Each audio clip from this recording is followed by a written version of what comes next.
There we go. Hey, that little green button, who knew? Well, welcome everybody. We're so delighted you could all be here. This is a packed crowd.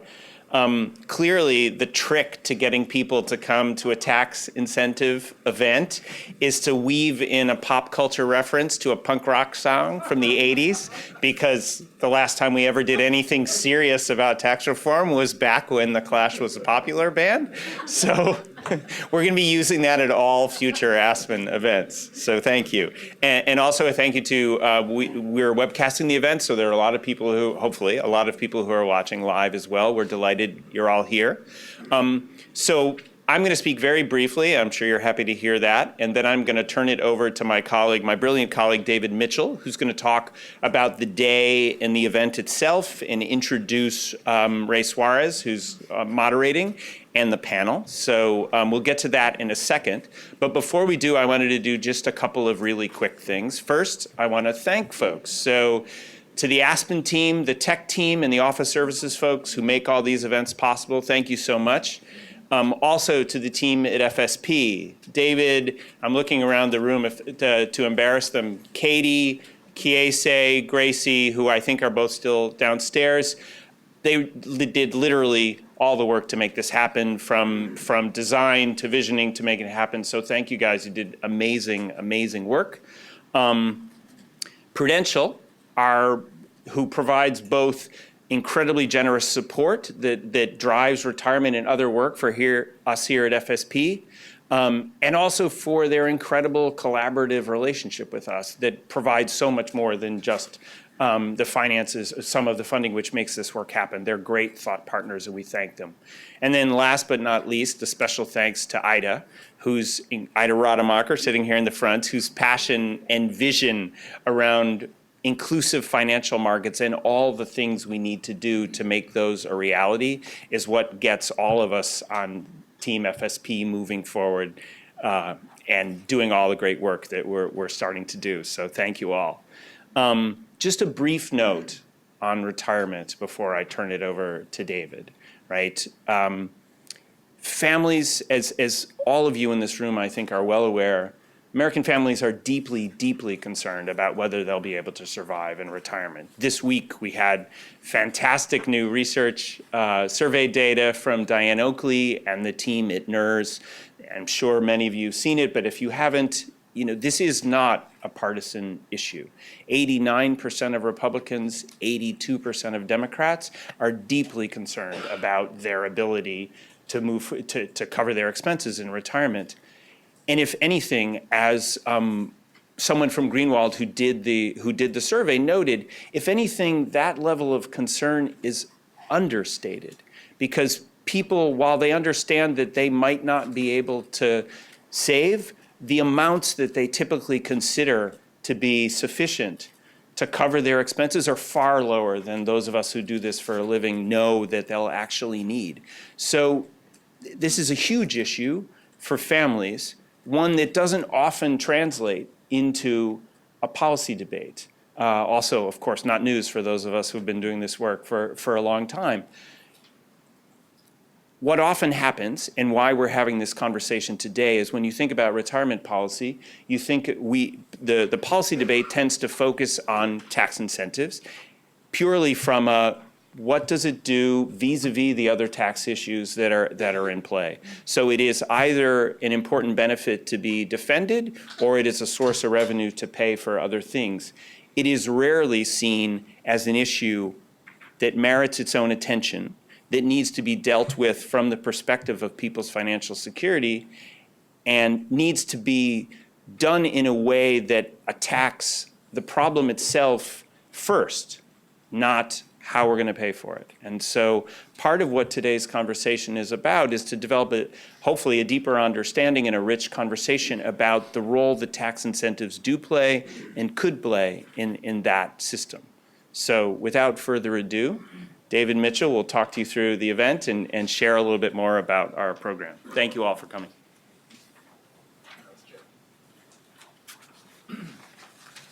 Thanks, Jeremy, and thanks everybody for coming. Before I introduce Ray, I did want to provide just a little bit more background on what we hope to accomplish today, as well as why we decided this was a good time to have an event on tax incentives in retirement.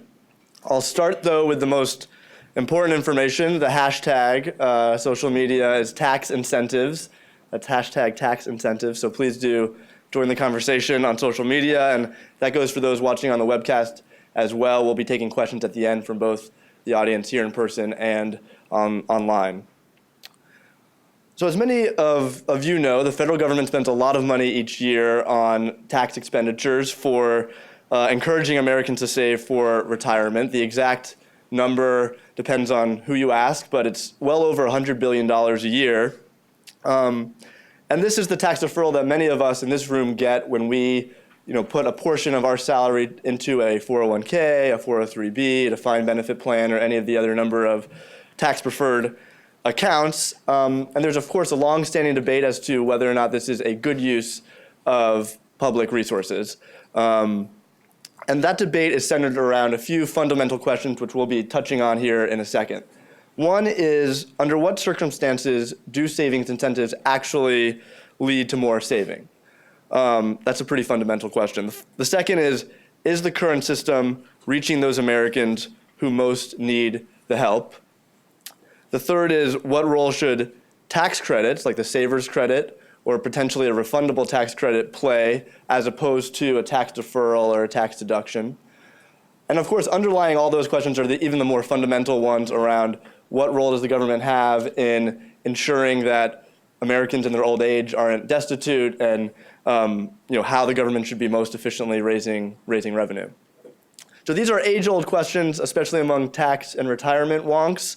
But two pretty recent developments have made it, I think, a little bit more urgent and active debate. The first is the election in November. So tax reform is now very much on the table.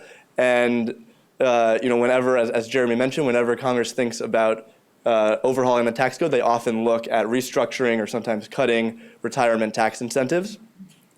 And secondly is David Kamen's new paper, which challenges some of the conventional wisdom on this topic, and we think just a great, really thoughtful contribution to the debate. If you're not able to read the full version of the paper, which I know, as any good law review article, span dozens of pages and I think clocked out at over 300 footnotes, David's been nice enough to write a blog for the Aspen site, so that is in your printed materials. And there's actually blogs from all of the panelists in your printed materials, so do take a look.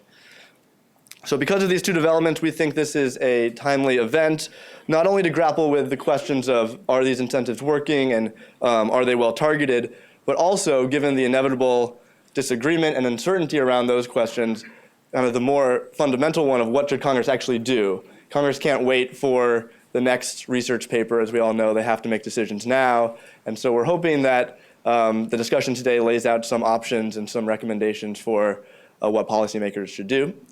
It's a tall order, but we have a great panel here ready to answer those questions. So I'll get out of the way and turn it over to world-renowned journalist and good friend of the Aspen Institute, Ray Suarez. Ray?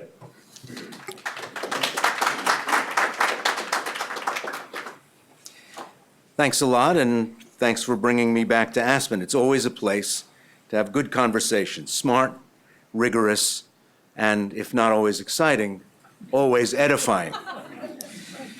And what could be more important for us to be talking about right now? We know millions of American families are not anything like financially ready to retire. In 2015, the average American's 401k plan had a balance of $96,000. The median balance is a shocking $26,000. Among couples or individual savers approaching retirement in their last years of active employment, the numbers are better, but not great. The average pre-retiree has saved some $177,000. If you withdraw 4% a year and hope to live 25 to 30 years, we're talking about a $7,000 a year draw to add to your Social Security check. Thus, even with the hundreds of billions socked away in Americans' 401k plans, it would be hard to say Tax incentives so far have been a rousing success. And the tax code is shot through with attempts to make people do some things and not do other things. At the same time, economists ponder what mix of incentives, rewards, punishments, and penalties get people to do desirable things, like be ready to support themselves at a time in their lives when it will be harder and less desirable to head to work every day. So, what works? What do we know about what works? What encourages people to save? Why don't Americans save as much as workers in other countries, even decades after the steady march away from employer-provided defined benefit plans began? It's not like we're early in the window and people haven't gotten the message yet. No one can say, I didn't know, when it comes to preparing to support yourself in retirement. Have we been putting the burdens, responsibilities, costs, and benefits of supporting older people in the wrong places? What do we know about individual decision-making in this area that sets off both vicious and virtuous cycles? Do lower-income workers strategize and make decisions that are very different from higher-income workers? Men earn more, but women save more. But the amount that they save in excess of men isn't enough to close the lifetime wage gap when both men and women are older. And this, of course, is a big issue for women over 50, especially at a time when unprecedented numbers of couples are seeking what's called gray divorce. Have we caught up in the provisions we make with the changes that are happening right under our noses in society? Do GOP proposals that stand on the presumption that people can make the best decisions for themselves hold promise, or the ones that, at least at the outset, recognize that people are more likely to save if they don't have to make the conscious decision to do so? Do our programs and incentives line up with the way people really work? The gig economy has moved from the margins to the center of the way workers are arranging their lives, yet much of our retirement planning revolves around something that happens in a workplace, with someone from HR handing you a sheaf of papers to fill out to begin your planning. And this doesn't reflect the reality of more and more workers who will have 10 or 12 employers in the course of a few years. We'll begin with brief opening statements with a lot of emphasis on the word brief. Elegant, coherent, digestible, and we want to make sure there's plenty of time for the panelists to have a more spontaneous conversation with each other and to answer your questions as well. We will begin with David Kamen, professor of law at New York University School of Law and author of a new paper entitled Getting Americans to Save in Defense of Reformed Tax Incentives. David?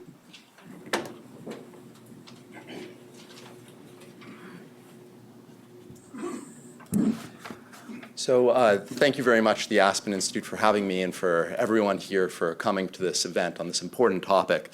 So Ray said we would be keeping our introductory short, so the first person they have up is, of course, the tax professor who wrote a 90-page paper with 300 footnotes, but I will try my best. So as Ray was saying and introduced, and as many of you here know, we have a significant problem of undersaving in the United States, with many millions of Americans not saving enough and facing potential real pain in retirement as a result of that. Here I'm just reproducing a table from the Boston College's National Retirement Risk Index, which many of you probably are familiar with, and it shows that about half the population, according to their measures, are undersaving, projected to see a drop of over 10% in their consumption just after retirement. So we could spend some time talking about exactly how much people are undersaving, and that is a very important topic worthy of a panel in itself. But the question that we're focused on here is how to address it, and specifically the role of tax incentives making saving cheaper in trying to correct this or not. The United States, of course, is now using a variety of tools aimed at increasing retirement saving, This includes tax incentives for both pensions and accounts, defaults and other nudges, sometimes deployed to increase retirement savings, and mandates largely through the Social Security system. So in my view, it turns out that an all of the above system using all of these tools is probably what is needed. So I do think there is a role for tax incentives of a kind. However, the current system, especially the tax-preferred accounts and defaults we right now have, are in serious need of fundamental reform. And I think the answers here change if policymakers are unwilling to commit the resources they should to retirement policy broadly and to trying to fix this system. I do think an all of the above system is appropriate, reflecting the difference across the population, how people make decisions, and different needs for saving across the population. So just to illustrate, of course, the increasing importance of these retirement accounts we now have, this is showing you the share of tax-preferred assets that are in tax-preferred retirement accounts and the change over the last 30 years. So whereas in around 1978, the combination of defined contribution plans and IRAs composed just over 20% of such assets, that had risen to 50% by 2013, reflecting what Ray was saying about the transformation of our system from defined benefit to defined contribution. In terms of cost, and just reiterating a number that was given, even though you get different numbers depending on where you pull it from. So this is just showing a net present value cost estimate for the tax expenditures as of 2016. And it shows that Treasury now estimates that the accounts cost over about $80 billion per year, and are certainly, in terms of continued cost and continued sort of flow into these accounts, far outpacing the defined benefit system. So we are putting in some serious money each year into this tax-preferred system. Now, the fact that we spend a lot on it and that there is a significant amount of money in these accounts does not necessarily mean that they are in fact increasing saving. And this, whether or not these accounts are having a positive effect on saving, has been a topic, as many of you know, of considerable research over the decades. So just, see here. Of course, it's a small, I had to put in a table. I know you can't read it, but I couldn't resist. So for this, you go to the paper. You don't have to read the whole paper, just look at the table. This is trying to summarize what is an extensive literature over now several decades, trying to answer whether the accounts in the United States increase saving.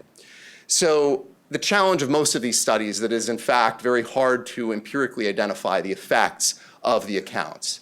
Often you're not looking at actual experiments, you're trying to look at populations that are using the accounts, and then the question is often whether the people who are using the accounts already had a greater proclivity to save than those who aren't, and so are you actually identifying the effects of the accounts? So across this whole literature, they try to control for this, though I do think there remains considerable uncertainty that much more research needs to be done. Still, I think based on all of these studies, they do tend to show that there is some positive effect on private saving, not national saving. That's sort of a different discussion, which we could have, but focused on private saving. And that across the population, there are somewhat different effects. Where they tend to find the most positive effects are on people who have relatively low assets and low income to begin with. There they find that the assets going into the accounts tend to be new saving, not substituted from assets outside the retirement accounts. And when it comes to the higher income people, there tends to be greater substitution from other accounts they would have, so you're giving them a tax incentive, but they're still saving the same amount they otherwise would, just putting it in the tax-preferred account. I should emphasize there are a range of effects. So it ranges from Engen, Gale, and Schultz finding basically complete substitution, but they also find that for lower income people there was probably maybe somewhat less substitution, to a study in 2011 which found no evidence of crowd out. So you're talking about a wide range of studies. As I say, reading across the literature, I think for the most part they find some positive effect on saving. So from this, you might, there then entered a new study several years ago, which many people here may be familiar with, which is the Denmark study, done by Raj Chetty, John Friedman, and a number of co-authors. So this is a case where what happened in Denmark did not stay in Denmark. And what they had was a sort of remarkable data set looking at across a range of assets in Denmark, and then this number of policy changes where they were trying to identify, based on these policy changes, the effects of tax incentives and other policy changes on saving. So most scholars, or many scholars and analysts, have interpreted that study as relatively definitive evidence that tax incentives do not increase savings. So that was sort of a headline that a number of people took away from that study. In my view, those results, while important and certainly informative, have been overinterpreted and in some cases misinterpreted. And that simple bottom line, the tax incentives do not increase saving, was a misinterpretation of the results when it comes to private saving. The Denmark study found that the specific policy studied, reducing the subsidy rate for certain accounts, resulted in the substantial majority of those affected not changing how much they saved. So that part people do take away, and that is accurate. And a minority significantly reducing their private saving as a result. People often do not see that in the study. Overall, the Denmark study implies that for every dollar that Denmark saved for its change in policy, about 50 cents came from retirement saving and 50 cents came from present consumption, putting the whole population together. So there were some real effects from the reduction in the tax subsidy for retirement in Denmark. But perhaps most importantly, I think it's important to put this study in context. This study has little to say about the overall effect of retirement saving accounts as opposed to marginal changes in the subsidy rate. So what they were studying there was simply taking down the subsidy rate by about 14 percentage points, which is a different thing and you would think would have potentially very different behavioral effects than creating an account to begin with. So also the Denmark study focused on a relatively tight income range and did not look at effects across the income spectrum as a whole. So to consider the overall effect of such accounts and across a broad range of income, we have to look back to the earlier literature that I was just discussing. So, of course, just because tax incentives probably increase saving, as I think is the right sort of interpretation of the literature to date, doesn't mean that they should be used. Perhaps we should just do nudges or mandates or some combination of those two instruments and leave tax incentives alone, even if they could have a positive effect. However, in my view, it makes sense to combine all three of them, reflecting the fact that there is variation in how much people want to save in a given year. There is actually quite considerable variation in how much people save, even within the same income class. Some of that is bad variation reflecting some people making very bad decisions. But it sometimes reflects good reasons, and there's at least some studies suggesting that. As a result, too high a floor, so if you were just to try to solve the whole problem only with a floor, I think might be damaging for some families. Imagine a low-income family who you're trying to increase their saving by taxing them more. You may want to at some point say, we're going to set a floor and allow you to voluntarily save beyond that. There is also a variation in how people react to instruments to try to encourage them to save more, including both nudges and tax incentives. People can sometimes be nudged, but will sometimes, and to a degree that some people will find somewhat surprising, will sometimes default out of that. It's a powerful tool, but they do not always follow the nudge. And so in that point, a tax incentive can become important. Now, while I have indicated that I think the tax incentives have a role to play, I do not mean to suggest that they are now working well. Certainly, the proof is in the pudding, as Ray introduced. We do not have a system that is working, and we have undersaving. So the question is what we can do about the system of tax incentives to try to improve this. So number one, just to sort of go through some of the failures that I'm sure many of you are familiar with. Half the population doesn't even participate in these accounts. 40% of the population does not have access to any form of employer-based retirement plan. Now, in part as a result of this, along with the fact that subsidy rates still tend to rise with income and there are greater savings at the top, the tax expenditures I described before are hugely concentrated at the top of the income spectrum. So this is showing you share of after-tax income and also share of total benefit. And about 60% of the total benefit right now goes to the top quintile. Now, some might argue it's possible we offset some of these distributional effects with other parts of our tax system. But even if this were true, I do not think this reflects a tax incentive system that is working well and aligns with the literature as it currently exists.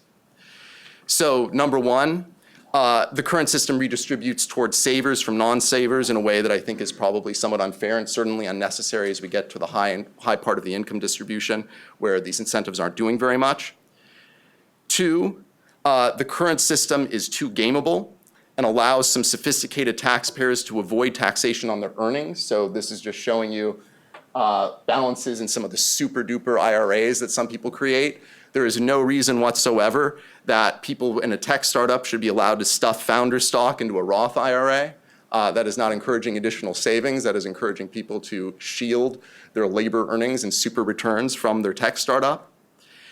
And if we are at all resource constrained, it certainly makes sense to concentrate subsidies among those for whom it'd have the greatest effect. And that is people with low assets and low income. That is not what the system does. So in terms of the path forward, I think there are several key priorities here. There's number one, refocusing the current tax incentives on low and middle income Americans whose saving behavior would be most sensitive to these incentives. There have been a number of proposals in this vein, which you're probably familiar with, including enhancing or replacing the current subsidy system with refundable credits. Second, the system should be simplified by establishing universal accounts that are easily portable from workplace to workplace and in which all workers are defaulted. Finally, we need to carefully study optimal default saving rates and use ones that are probably higher than now exist in many workplaces.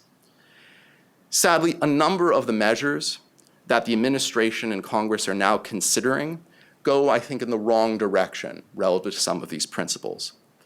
So Congress is now considering, for instance, undermining state efforts to default workers into retirement saving accounts where employers have not made ones available. 5 states have enacted plans like this, and the old administration had clarified that these should not be challengeable under federal law, but there's an effort right now in Congress to override the Obama administration regulations that had clarified this. Similarly,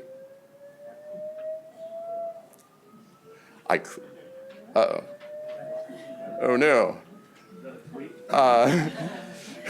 I went on too long. Yeah, it's a real crisis. All right.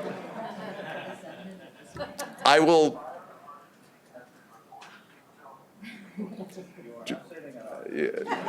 do interesting decision framework. All right. Well. This is the most creative way to say you're talking too long. Yeah, exactly. I have never heard this. Ray said be brief.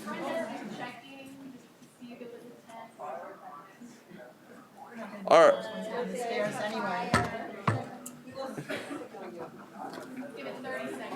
Okay. All right.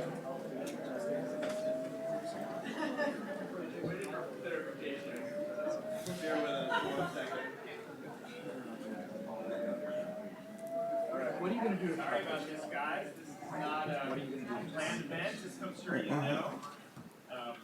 But I think we need to listen to the side and All right.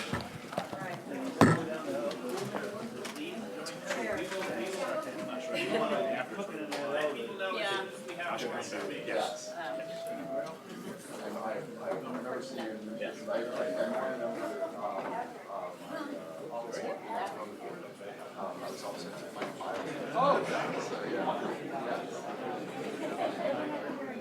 Yeah, hello.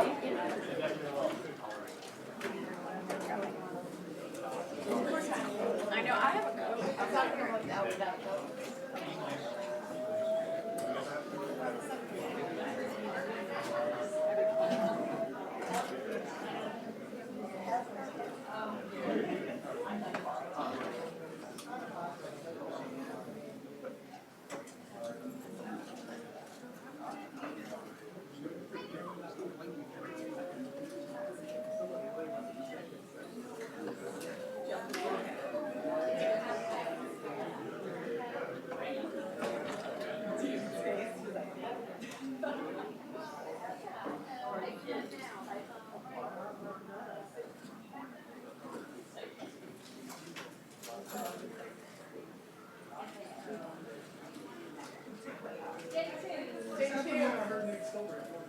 Really?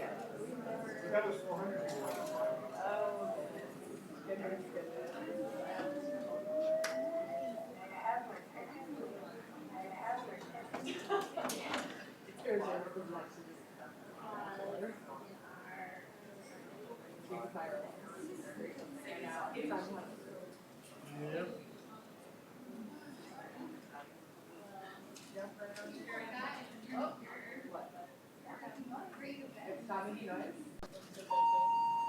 Now it's like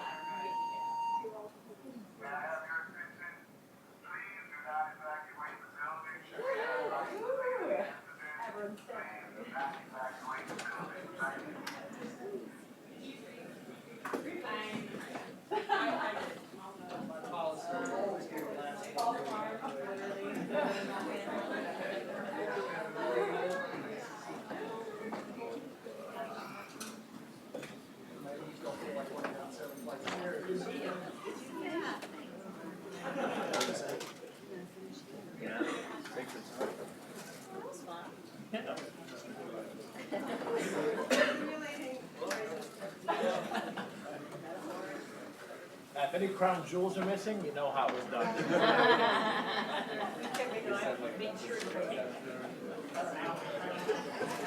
And I'm trying to say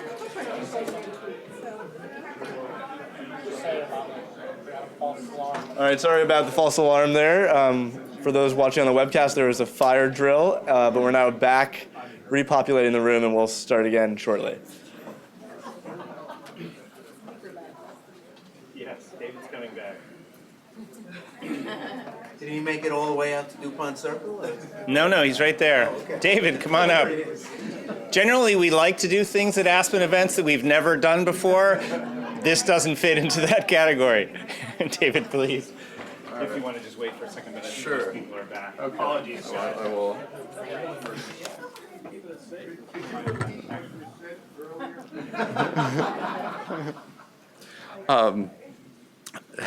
So in terms of decision frameworks that allowed an easy escape, like this, oh my God, it's never going to end. All right, so as I was wrapping up, but as I was saying, I think there are some signals that we're going in the wrong direction, both when it comes to the override of the Obama administration regulations potentially by Congress using the Congressional Review Act, as well as the administration right now signaling that they are going to reconsider the fiduciary rule, which would help make sure that when people do have an IRA, that the people providing them their advice have fiduciary responsibility to them. And right now, that is apparently, the fact they don't, is costing people's retirement accounts about $19 billion a year. All of this reflects the fact that decision frameworks matter a lot, and making sure that we have the best decision framework possible, including with defaults and good advice, is essential to the system. Doing the opposite would simply aggravate some of the worst aspects of the current system. The final thing I would say here, and this is, I know there are people here who've been probably researching this for maybe much of their careers, but I think in diving into this literature, it becomes so evident that while we do need to make policy decisions now, and that's essential, there's also so much more work here to be done. We are really just sort of skimmed the surface of understanding how people react to each of these things. Even today, I was reading a new paper by David Leibson focused on defaults, and it showed some of the higher substitution than had previously been shown from when people got defaulted in, taking out additional credit. And this just shows you that there's still information to be had, which can really affect what we think about each of these instruments. With that said, I do think we need to make decisions now. We have a real problem. And so at least from my perspective, in all of the above system, that is fundamentally reformed from where we are is the direction to go. David, thanks a lot. Let me bring the other panelists up to join me here on the riser.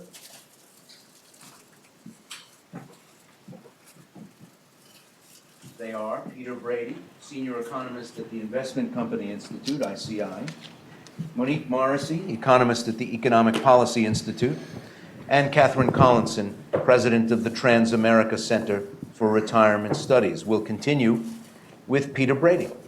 All right, thanks, Ray, and thanks for Aspen Institute for inviting me here to discuss David's paper, which I found to be both thorough and thought-provoking. So in my opening remarks, I'm going to highlight some different views I have than David, but I'm not sure our thinking on the issues are all that much different. I think the differences in our views largely stem from the fact that David's work is based on a retirement literature that I view as fundamentally flawed. So let me give an Let me give a case where I think David and I think quite a bit alike. I'll give you an example. If I was tasked with creating from scratch a retirement system, it would look a lot like the ideal system that David describes. It would have a mandatory component, which would set an income floor for retirees, provide a minimum amount of income. It would also have a voluntary component where people could accumulate additional resources for retirement. Now, of course, that not only describes David's ideal system, and also, to some extent, describes the current system. We have a mandatory retirement plan, which is Social Security. It is funded with mandatory contributions, 12.4% of pay, and it pays benefits that are based on a worker's average earnings. On top of that, we have an involuntary employer plan system.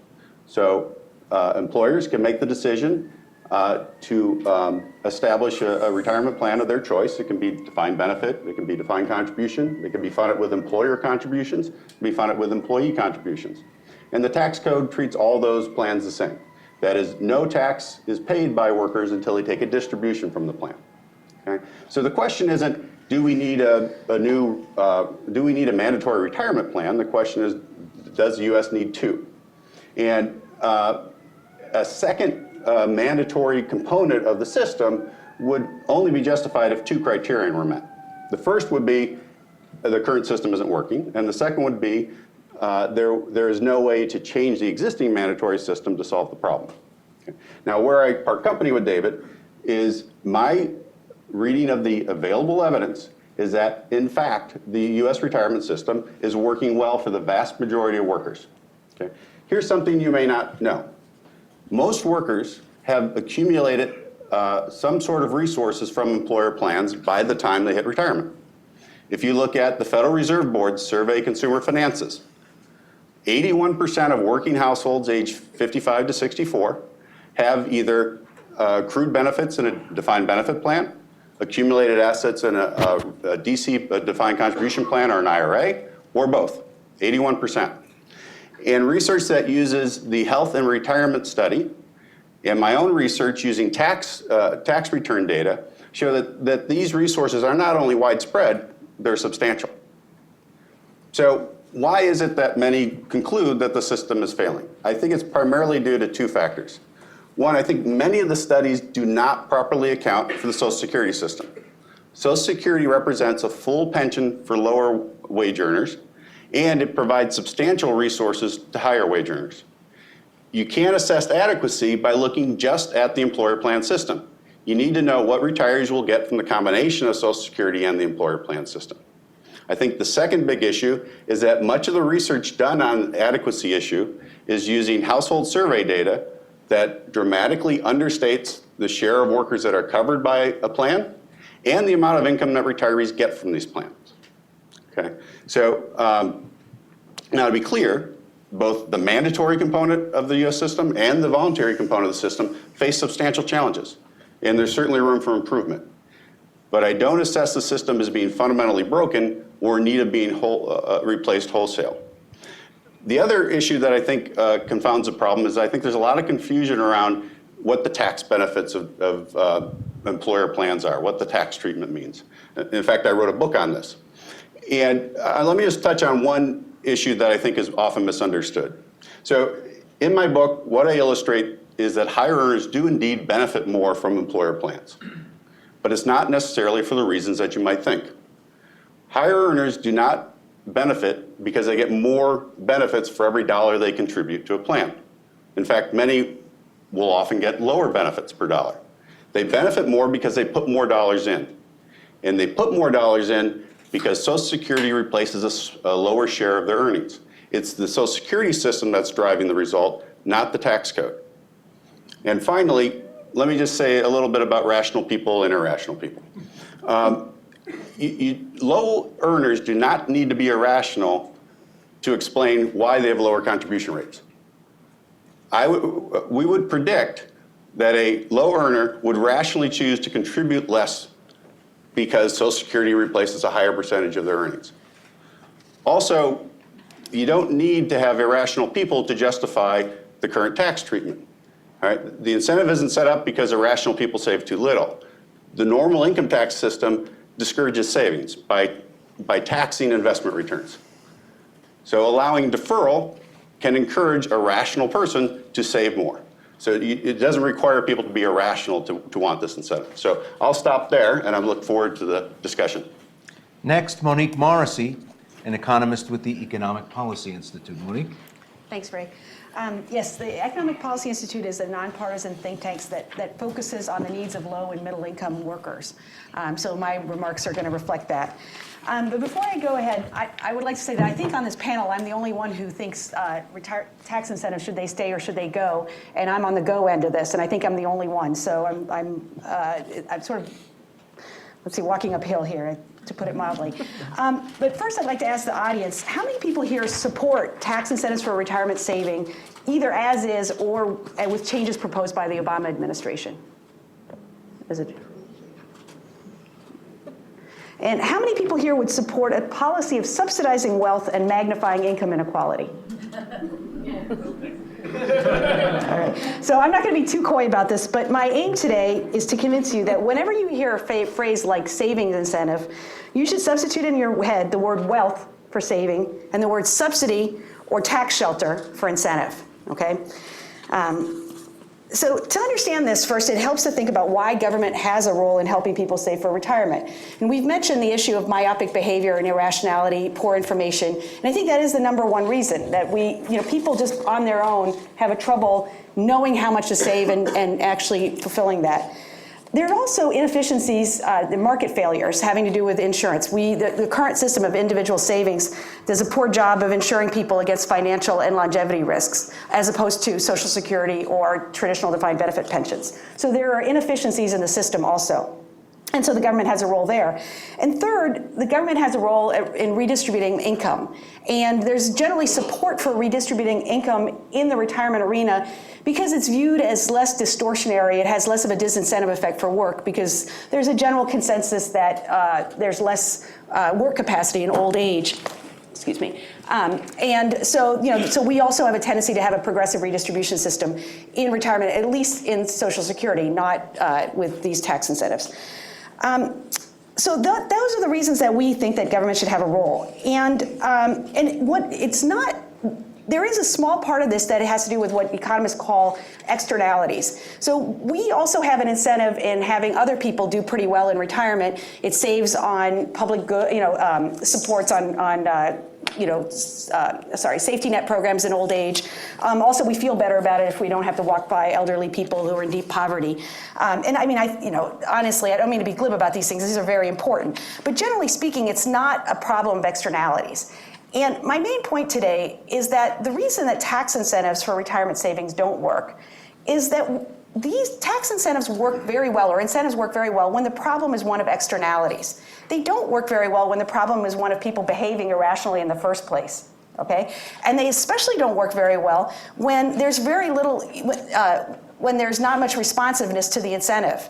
And in this case, there's not much responsiveness to the incentive because it's very hard to actually incentivize new saving as opposed to incentivizing or subsidizing wealth. So what we're actually doing in the guise of something as nice sounding as motherhood and apple pie and saving is we're really just subsidizing wealth. And I think that is not a good idea, and we could find a much better use for this money. How many have I used at my 5? 1 minute. Let's see. And now David makes a big point, and I think it's an important one, that there are differences among people in how much to save, and so you could theoretically, the argument in favor of tax incentives, I would say, the sort of theoretical argument, is that you want to incentivize the people who have the lowest opportunity costs. So the people who really can afford to save, not the people who are right now in school, or but the people who really need to save and want to save, and not the people who need the money right now. And my main argument that I think I'm going to make here, in addition to sort of trying to disagree nicely with Peter about whether or not these tax incentives are currently upside down. Lots of people disagree. So I would beg to differ about that issue about whether or not they're upside down. But is also this issue about whether or not tax incentives do a good job of incentivizing savings for people who have the lowest opportunity costs or who are most need to save. And I would argue that even if we fixed them the way that David thinks we should fix them, and that I think we should fix them, make them refundable, make them tax credits, make them more fair, we'd still have this fundamental problem that it's very hard to figure out a way to incentivize savings and not incentivize wealth. Thank you. Catherine Collison is president of the Transamerica Center for Retirement Studies. Catherine? Thank you. And it is great to be here. I represent Transamerica Center for Retirement Studies. We conduct research and do outreach around saving and planning for a financially secure retirement. And we receive our funding from Transamerica Corporation. So that's a quick nutshell of who we are. And I'm going to shift gears a little bit in my comments and offer some street perspectives. Much of our research is survey-based from everyday people, American workers in the private sector. We typically survey workers of companies of 10 or more employees for profit. And we actually see that people are saving for retirement and that in many ways the system is very successful, but there's a whole lot of room for improvement. And tax incentives do play a very important role, and with some added TLC could play an even greater role. So what I want to share with you all today is a case study. It's a case study about a tax credit. It's called the Savers Credit. And I'm just going to ask for a show of hands. I know there's a lot of retirement experts here, so I expect to see a lot of hands. How many of you are familiar with the Savers Credit here in the audience? So the majority, but not everybody. So this may sound too good to be true. There is actually a tax credit that can lower a taxpayer's bill if they save for retirement. And that is above and beyond the benefits of any tax-favored savings that they're receiving through a 401k or a traditional Roth IRA. It is a double tax benefit. And the question would be, why doesn't everybody know about this? Everybody should be taking advantage of it. And there is a lot of information about the Savers Credit, but there's also some misconceptions, and that's what I want to talk about. So for those of you who don't know, the Savers Credit is a tax credit, as I mentioned, for those who save in a 401k, 403b, IRA, who meet certain income eligibility requirements, characterized as low and moderate income, and who are over the age of 18, not a full-time student, and cannot be claimed on somebody else's tax return. So we hear a lot of words, and well, that's a very narrow group. Well, looking at the IRS, the most recently available data, the tax data for 2014, we estimate that still close to 30 million people are eligible to benefit in one way or another from this. And in that same tax year, only 7.9 million actually did benefit at an average credit of $175. So there's a big gap there. And when we talk about refundability, then that opens up a much, much larger group of Americans who would be eligible to benefit from this. So digging a little deeper, why is this? Why are not more people taking advantage of it? The $175 may not be the available maximum credit, but still, that's real money. $175 is meaningful. And in our survey of workers, we find that only 1 in 3 are aware of it. So it's virtually impossible to claim a tax credit if you don't know that it exists. And what is even more concerning is workers who are more eligible, are more likely to be eligible, women, workers of a household of less than $50,000 in annual income, part-time workers, the awareness rate drops to 1 in 4. Again, how can people take advantage of an incentive if they don't know it exists? Another thing that we see in the research, and is well known, is you can't claim the Savers Credit on the 1040 EZ form. So conceivably, there are people who are actually saving for retirement in a 401k or an IRA that are missing out on this tax credit because they're filling out the wrong form because they didn't know that it exists. And in all fairness, the 1040 EZ form, which is a 2-page tax form, does disclose the existence of the Savers Credit, and that you're using on the wrong tax form. If you look at pages 6 and 7 of the 40-plus page instruction guide, and I'm highlighting this because these are opportunities that, from a design and an implementation perspective, I think we can do a whole lot better. And then there are a couple other things about the Savers Credit. It has long been characterized as being available to low and moderate income workers. If you look at the income eligibility requirements alone, setting aside the refundability aspect, how the income categories are defined actually account for more than 50% of American tax filers. So this is not a narrow group of people. Oh, I'm getting the time's up. So we also have to know that how we characterize it, this isn't for poor people, this is for most people, or at least most people who have a tax liability. So I'll just quickly summarize saying, this is an example of a tax incentive that we can do all of this sort of research about behavioral economics and finance and what drives savings behavior. But if people don't know about it, or if it's mismarketed, it's unlikely to be as successful as it could be. Well, I've been interviewing economists here in Washington for more than 20 years, and there's always this theoretical person, Homo economicus, who's posited to me as a person who, in the face of evidence, in the face of prevailing trends, makes conclusions about their own lives and then acts accordingly. H.E., I'll call him that for short, doesn't seem to exist. It's irrational to cash out your 401k when you move from one employer to another instead of rolling over. Yet an enormous number of people do it, even taking the tremendous hit that happens when you do that. Yet somehow, Homo economicus explains that to him or herself somehow and renders the act rational.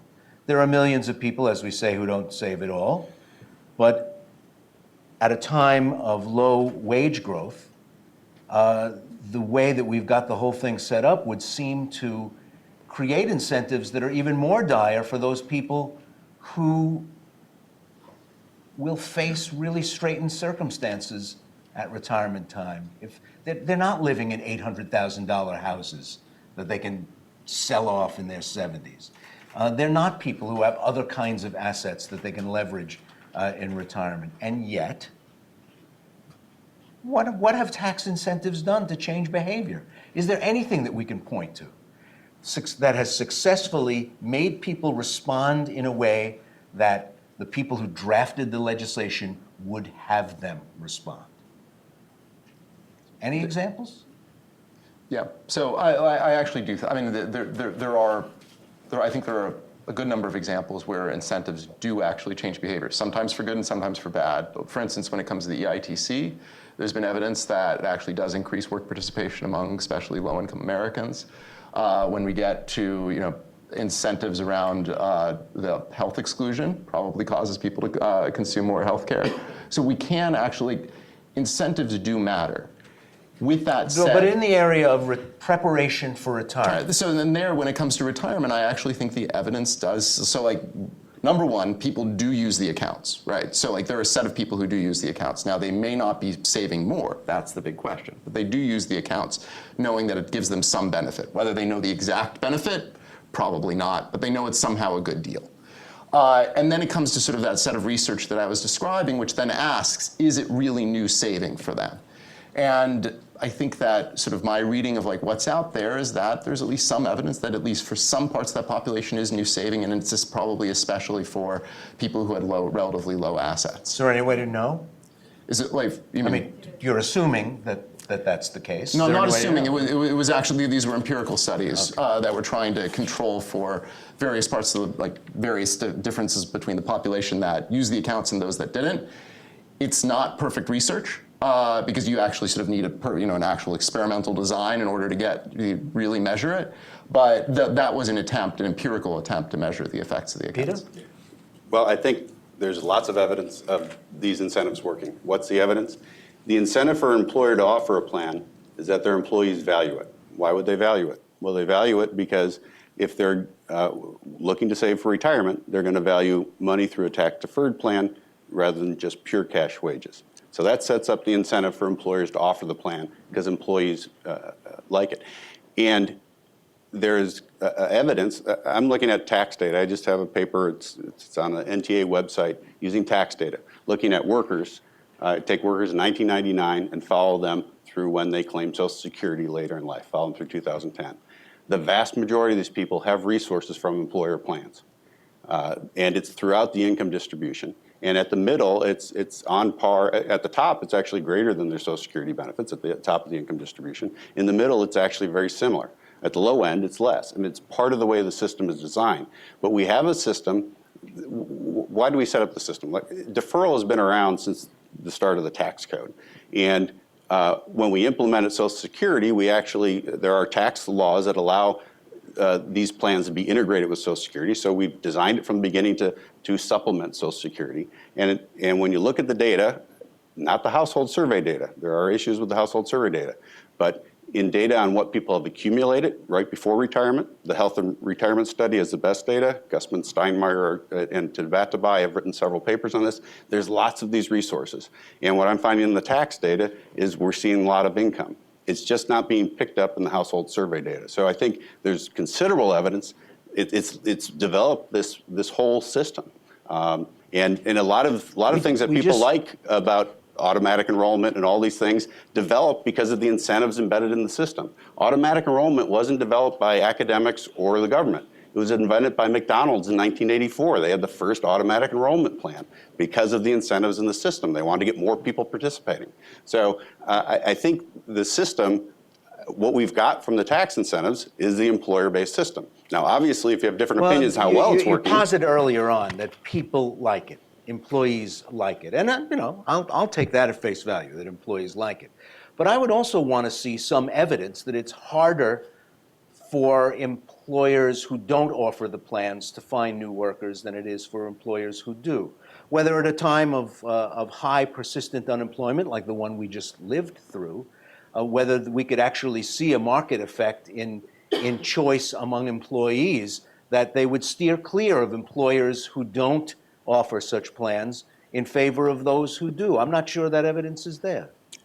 Well, unfortunately, some of the evidence is in the household data, and I'm not sure how good it is, but in the household survey data, you do see when the employment market is tighter, you're more likely to be at an employer that offers a plan. More employers offer it. So I think there is the evidence. We do have a problem that some of the data isn't particularly good to test it, but there is evidence that it has this effect. And I would think all wages are affected by this, including benefits as well. Monique, you wanted to get in there? Yeah. Well, first of all, even though I'm the one who introduced, or one of the people who introduced the idea that people are irrational and that's why we need to help them, it's actually kind of insulting to say this. In fact, another way of looking at it is that information gathering and having this information takes time. And we are now asking people to become financial advisors.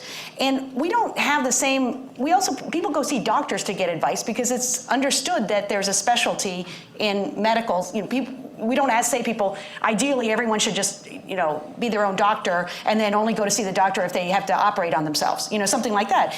But that's essentially what we're doing with 401k plans. We're saying, we're blaming people for not understanding something that's highly complex. And I think people are actually pretty rational in other ways. One of the ways we know about that is that people highly value defined benefit pensions when they have access to them. They value Social Security. So when it's something that they don't have to figure out how much to save and whether a lump sum is really enough, because people tend to overvalue the lump sums, people will take a pay cut to get a good pension. The problem is that most people don't have that option nowadays.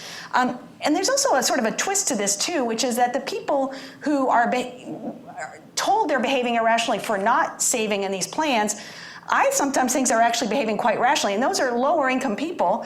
And the reason is that I think a lot of lower income people really have no rational reason to save in these plans. If their employer is not offering much of a match, they're not getting a tax benefit for the most part. They may not know it, so they may think they're getting a tax benefit and they're not. And they are cash strapped, liquidity constrained, and so they might need to actually take that money out and then pay an excise tax on money that they never got a tax benefit for. So weirdly, the whole issue of rational and irrational is kind of it's got got a lot of layers. And I would argue that people rationally want retirement security and are willing to sacrifice for it, but they do have trouble doing it in individual account plans. Well, we have a system that's legislated by people who make 3.5 times the median family income, who speak to get advice to people who make 20 times the median family income, and then pass legislation that's meant to handle some of the economic ills of people who make the median family income. And how these decisions are made and whether they're sufficient in and of themselves, it's looking through an upper middle class lens at the problems of working class people, and I'm not sure that the needs match up with the framework. We're talking about a pool of taxpayers where a sizable majority don't itemize. So if you say, hey, $650 a week worker, you can really get some tax advantages out of maxing out your 401k. Yeah, I mean, that's true. It's still true, but it has to be, something more has to happen than that, doesn't it? Right. Yeah, no, I think something more of that does need to happen. I do think that there is evidence that we do have a problem, even when you include Social Security, though I know we could go back. I'm happy to discuss it. Yeah, but I do think that there is evidence that there is a problem. And that, as you're saying, simply like sort of offering a 401k for many workers is not going to be sufficient, not to mention the fact many do not have access to it in the first place. We know that ease of access, even if there may be significant financial benefits, simply ease of access can be quite important in the ways people make decisions. And so it's, I think, essential that we have a system that combines ease of access, an account that is portable among your employers, especially in an environment where people are not sticking with a single employer across time. And that does offer an easy to understand tax benefit to working class Americans. So I do think that it is possible to create that system. There's some evidence that, based on what we know of the current system, that it could actually have real benefits in terms of saving for low and moderate income Americans. And I think that would be added on top of the mandate that we have. And just to go to the point that for some low income Americans, it may not make sense to be saving right now, I take that seriously. I do think we need to think about if you're going to, for instance, do a mandated saving on them and have them save more through mandates, that there be some families who at some points in time really should be spending right now. They should be spending on their kids or their immediate needs, which is in part why I think that there is a benefit if we can create the system that makes sense for working class Americans where you do have a voluntary saving component on top. I want to get Mary in here. When you heard Monique earlier talk about we wouldn't expect, excuse me, Catherine, we wouldn't expect people to only head to a doctor when they need surgery. When the market crashed in the final months of the Bush administration, we found just how many workers had almost all their 401k holdings in the stock of the company that they worked for. And you think, wow, look at that, A, number of companies that almost unfailingly steer their own workers toward purchasing their own company stock, and B, the number of workers who sort of put the thing on autopilot and let it go, and those who were near retirement were crushed. Well, there are a number of issues that I want to address that both from a researcher's perspective and the research that we do and my 20 years in working in this industry. And there are so many misconceptions. The first thing we need to start with, 401ks have been around for about 30 years. And they were new 30 years ago. I was an early adapter. This before I got in the industry. I happened to work for one of the first companies to offer a 401k, became eligible in 1987, the same month that the market crashed. And it was scary, but a leap of faith, I signed up. And we have learned so many lessons in 30 years. And I'll start with Monique's issue. Back in the early days of 401ks, it was so do-it-yourself. I was working for a Fortune 100 company. We had 4 funds, and we were on our own, left to our own devices to figure out how to invest. That is so different from how it is today. And there's been so much innovation on the investment front specifically, and investment advice and guidance and managed account services, that is very different for today's 401k savers is a very different experience than it was 30 years ago. There's been tremendous innovation along the way.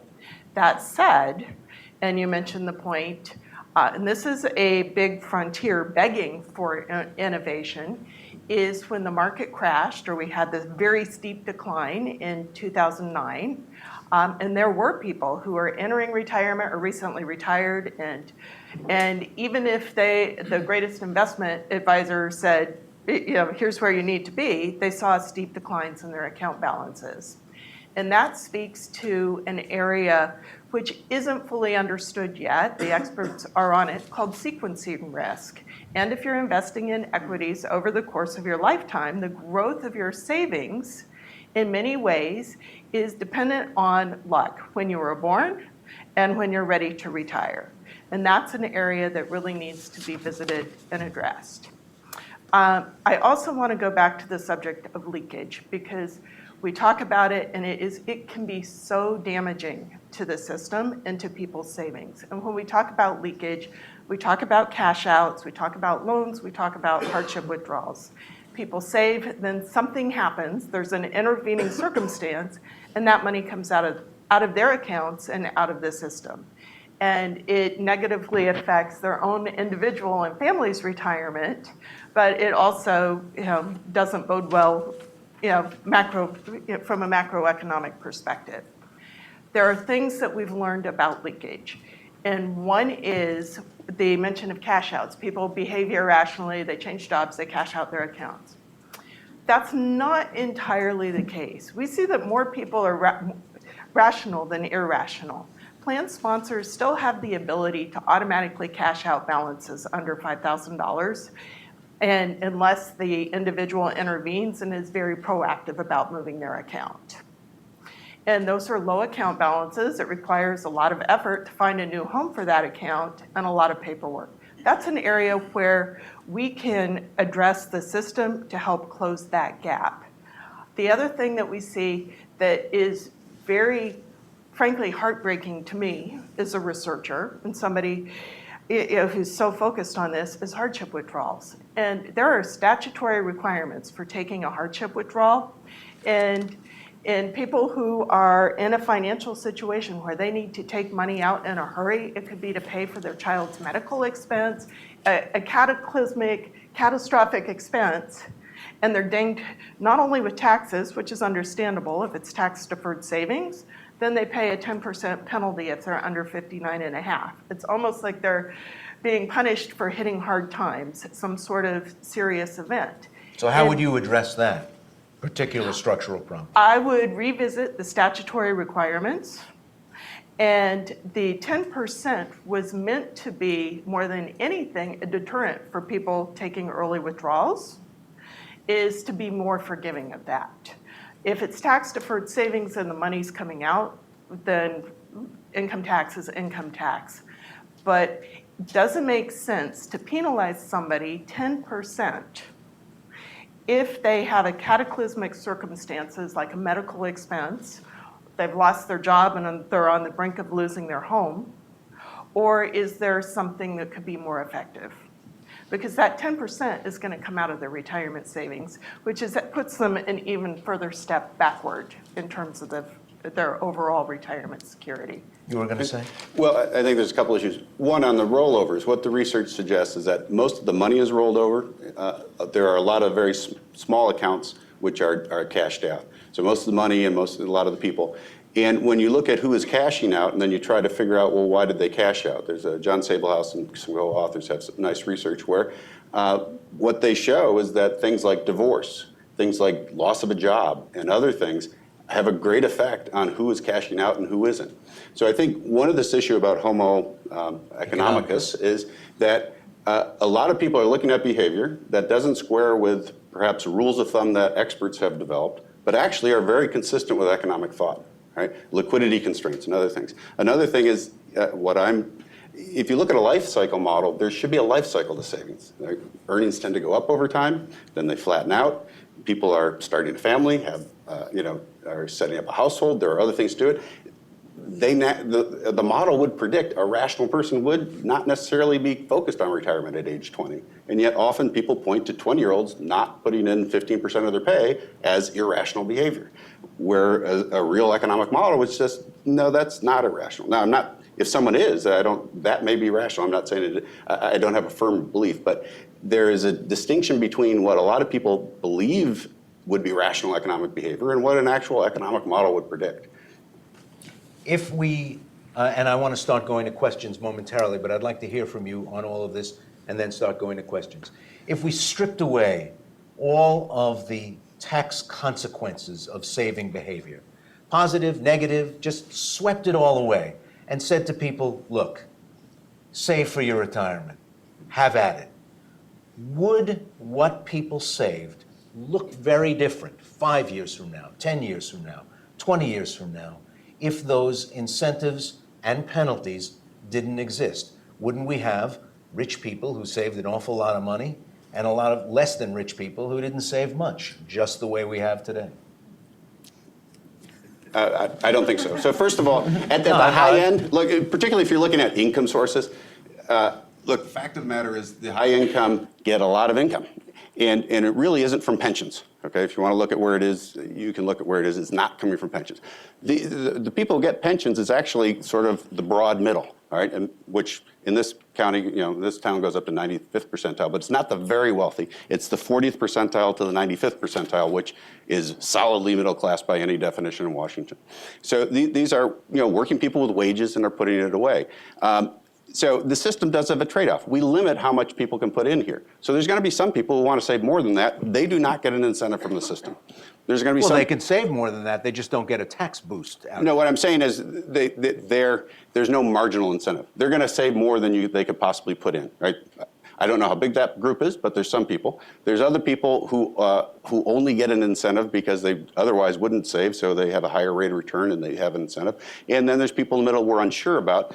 But if we did not have any of these things, the effective tax rate on people would be very high to save. And particularly if we change nothing else in the tax code, what you would find is lots of people got bumped in a much higher marginal tax rate because it doesn't take long of putting money away to start building up a lot of investment income. But there'd be no tax hit on withdrawals. Right. Yeah, but you would increase the lifetime burden. Piper just gets paid at a You would different... increase the lifetime burden by a considerable amount, and you would change it. So what I would say is, I think it honestly is highly uncertain what you'd end up with, but it would not surprise me if it would actually differ significantly from what we have today. In part because, especially again, perhaps among sort of middle and lower income workers in the places where they actually do have the accounts available.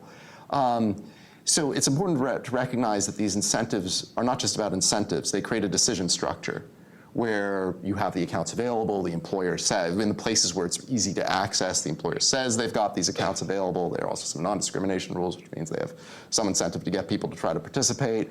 And so if we were to entirely, without replacing with anything in its stead, get rid of the system that we have right now of the accounts, on the one hand, I think there would be a set of high-income Americans who probably continue to save the same amount as they do right now and pay higher taxes.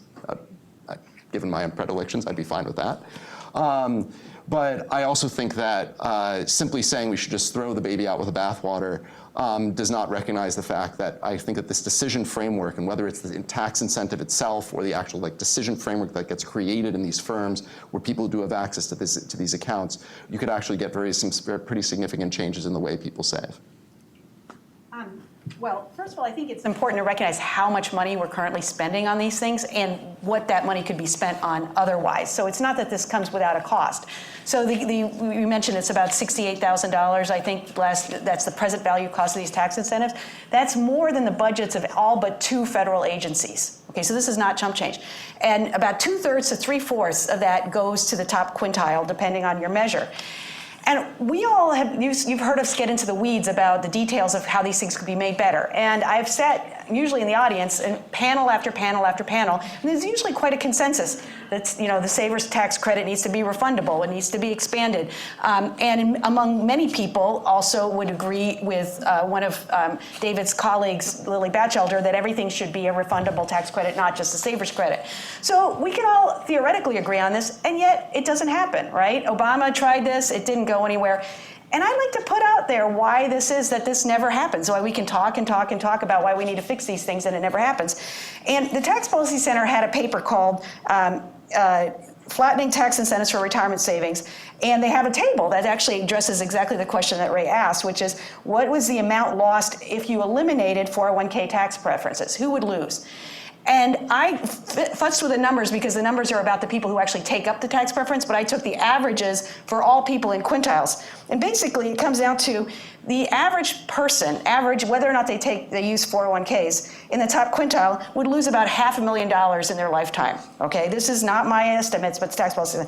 The top 1% would lose at least $2 million. Okay, so this is a huge amount of money that's being redistributed in a regressive fashion. It's very, very costly. So I would just like to put a word in there. There's a reason why we don't fix these problems. There's a reason why we spend a lot of time hand-wringing about the need to tweak things here and there. We get into the weeds about it. But the fact is that this is a tax shelter for wealth, and that's the way they function. And any reasonable way of spending that money, even if you were to take that money and simply deposit it in people's accounts, even-handed, with no incentive effect whatsoever, would improve the retirement outcomes of the vast majority of Americans. Catherine Collins. I think we all need to take up gardening.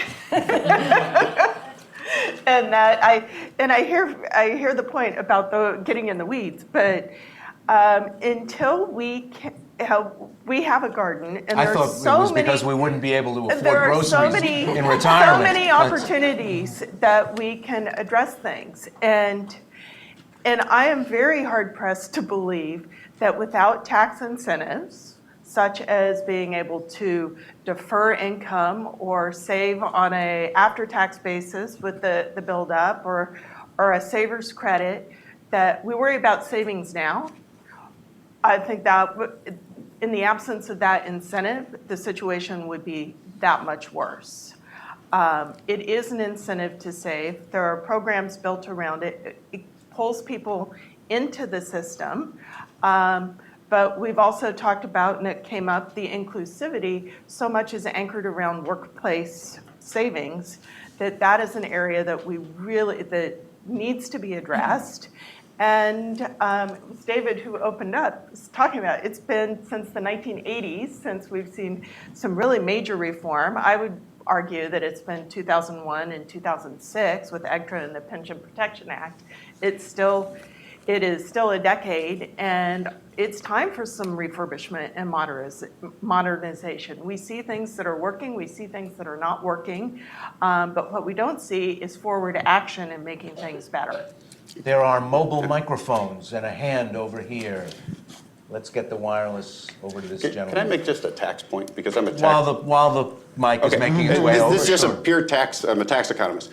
All right, if we do tax reform, everything should be on the table, including these. But the issue of whether we should keep these will have very little to do with the distribution of the tax burden. Okay, that is not going to be the decision point. So at last tax reform, we set distributional goals, and then we said, hit those goals. So the choice isn't really going to be, are we going to have a higher tax burden or a lower tax burden or different classes? It's going to be, how do you achieve it? Are you going to achieve it with deferral and higher marginal tax rates, or lower marginal tax rates and no deferral? That's going to be the trade-off. It's not really going to be about the distribution of the taxes. It's about what's the best way to hit the distributional target. Yes, sir. My name is Carl Polzer, and I started a project called the Center on Capital and Social Equity to promote inclusion of everybody in capitalism, a new form of capitalism.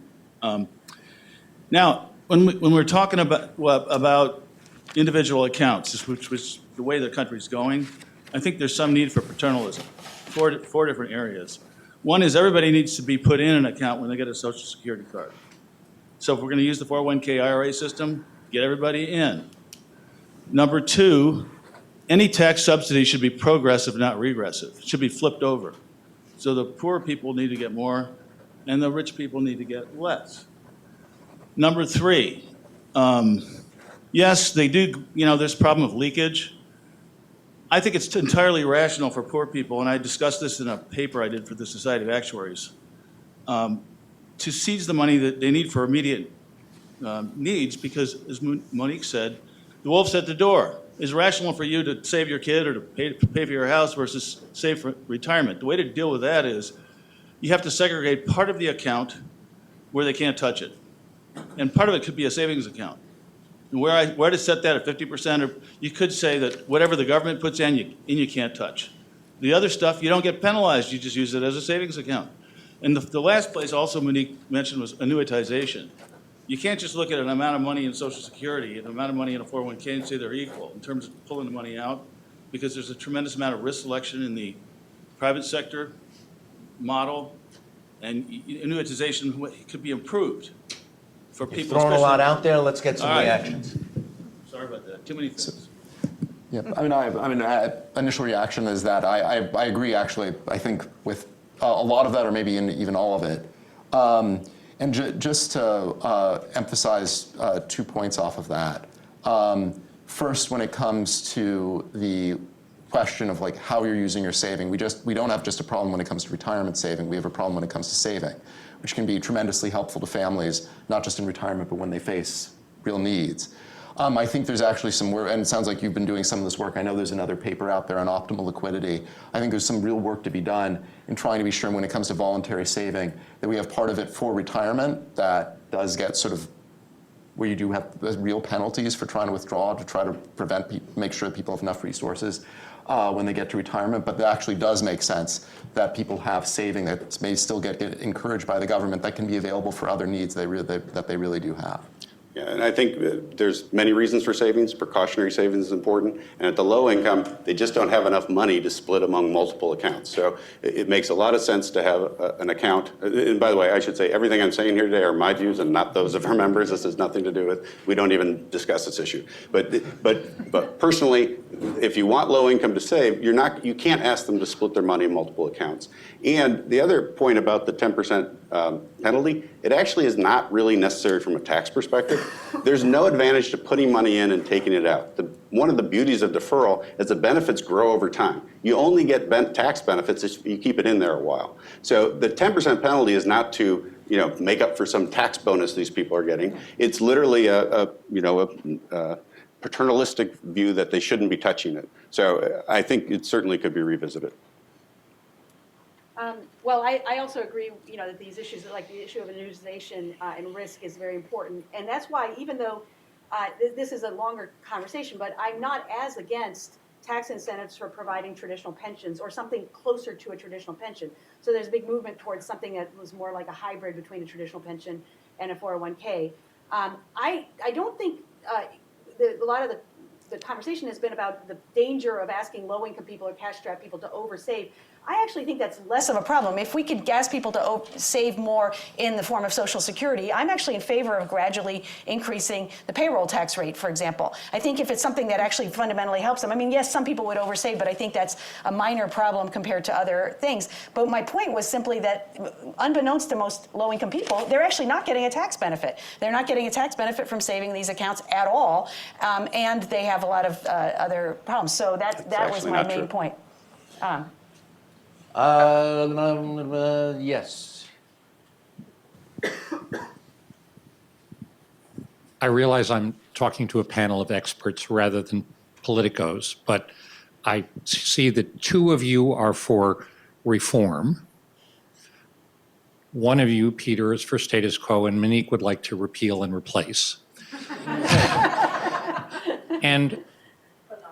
But we are in a world in which nobody thus far has managed to get what they want. We're in a political. So my question would be to those of you who are reform, if your alternatives were either, there's not going to be reform, status quo or repeal and replace, which would you choose? For you, Monique, if the issue were there's no chance of repeal and replace, where are you? I'm trying to get some sense of how the policy preferences in the real world. What wins? I guess I'll take it first, though I don't know what exactly is going to come out of my mouth. I guess first, I'm not sure the choices you gave are probably the real. Like if we were to try to go for political realism and maybe not in the current environment. In the current environment, I think that the main question is defending against bad ideas that are likely to come about in current tax reform, at least from my perspective. So you're for status quo. Well, I'd be for reform if I thought they'd do it, but at the moment, I think status quo is likely. We honestly don't have much sense of what they're going to do in retirement, but if I had to take a guess, given the way that they're, for instance, going on health savings accounts, which seems like a bad idea to me, I would tend to think that staying where we are now is probably going to be better than anything they'd come up with. With that said, if you were going to, so looking forward, if you were to say, my guess is my choice will not be between status quo and full repeal and replace, because that is obviously would be a huge political lift. If that were the only choice available, and then the question is what the replacement is, right? So I do think that, at least from my perspective, there are a number of very severe problems in the current system. I tend to be an income tax supporter, do think that the income at the top, there should be a tax on savings for people at the top. So, I think there'd be a number of major benefits to repealing it. With that said, I think the question is what you replace it with. I do worry that if we were to entirely get rid of a system of accounts like we have today, that we actually could have some very significant effects among some low and moderate income workers who are parts of plans in their employers that because of a decision framework is actually affecting their decisions to save. And I think it would be very important to replace it. Catherine? Okay. Well, I'm not sure if you were accusing me of status quo or reform. Definitely accusing me. But in my view, is more of a practical view, because I think we started this conversation now. As each day passes, we all get a day older, as does everyone on this planet. And saving for retirement is something that happens over time. And we can't create a situation where we're waiting till something better comes along, because we're losing the opportunity that we have right here and right now. So how I view it is short-term, medium-term, long-term. And short-term is gardening. That's getting in the weeds and fixing all the things that we know that aren't working right now that may not even require an act of Congress. Things that can shore up the current system, close gaps, connect dots. Then the second is reform. How do we refurbish, modernize, take this system, build on it, and make it even better, addressing the shortfalls that we know that can't be addressed through quick fixes, and then keep a long-term view in terms of where we are going as an economy, as a society, our income structure, our tax structure. The world is changing very quickly. And a worker today will spend 20, 30, 40, 50 years in the workforce. We don't know how many years in retirement. And if we look back 20 years or 30 years ago to 401ks and ask the question, where are we going to be 30 years from now? That's a long-term view, and we can think big.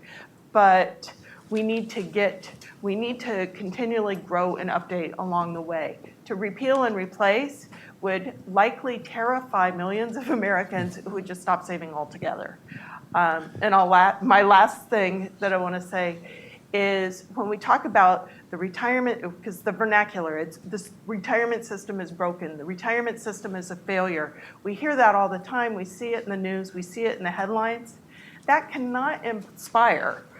Those are not inspiring words to people who we want to save and want to encourage to save. Those are scary words. And I also think part of this going from short, medium, long term is changing our vernacular so that we're not scaring people from saving, but encouraging them to save. Now, Can I give during an a actual- soccer game, when there's a delay in the middle of play, there's something called extra time at the end. Do I get some soccer-style fire drills? Extra time, stoppage I have time? the official watch here, Ray. You've got 3 minutes of penalty time. Shut that whole thing?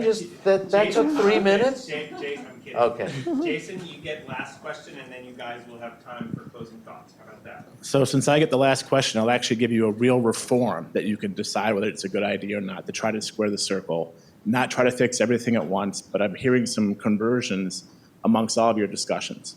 So, in some ways, people want to keep the current tax system as a very structure, but tweak a little bit along the way.